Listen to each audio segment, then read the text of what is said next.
I will make her wrong.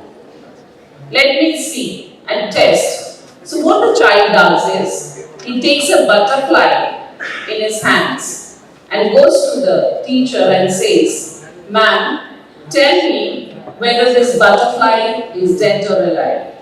And in the child's mind, it was there, if the teacher says, "The butterfly you're having in your hand is dead," he thought he would open his fist and let the butterfly move on and fly, and he would prove that the teacher is wrong.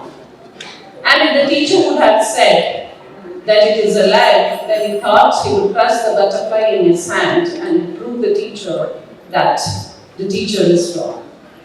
So the teacher, when he goes to the teacher and says, "Ma'am, please tell me, the butterfly which I have in my hand is dead or alive?" The teacher says, "My dear child, the butterfly is in your hand. It's up to you whether you keep it alive or make it dead." So my dear all, in the same way, the health is in our hands, whether we make it or we break it. First thing is a thought which should come to your mind. Again, I would like to bring back the points which everybody had spoken about. Do something for yourself. Have time for yourself. Usually we women, what we do is, every time you just ponder on this, whether I'm right or wrong.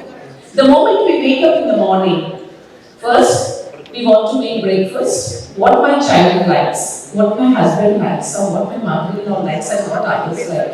We never thought of making breakfast for ourselves. What do I like? Right? Then we go out somewhere. We always think what my family will do and what I need to do for them. In these 24 hours of a day, just look back and review yourself.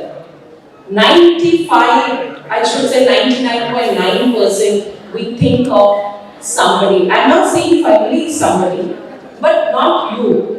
You go to your office, you think of what you have to do next, whom I have to treat or whom I have to talk to. And then you're thinking of something or the other, but not for yourself. My humble request, as today is the Women's Day, to all the women present here, kindly spare at least half an hour for yourself.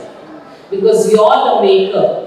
You're the maker, and you are the one who will lift the community, who will lift the humanity. As rightly said, the topic today, empowering women, is empowering humanity.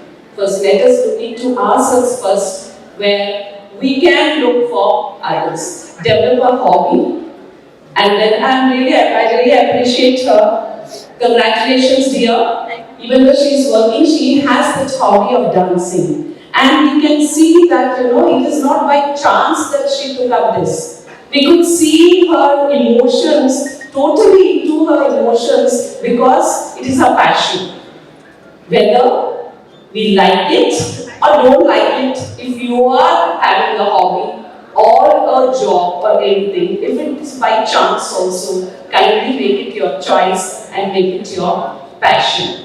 And small thing before I conclude. Thought. Thought has to come to your mind that today onwards I'll do that.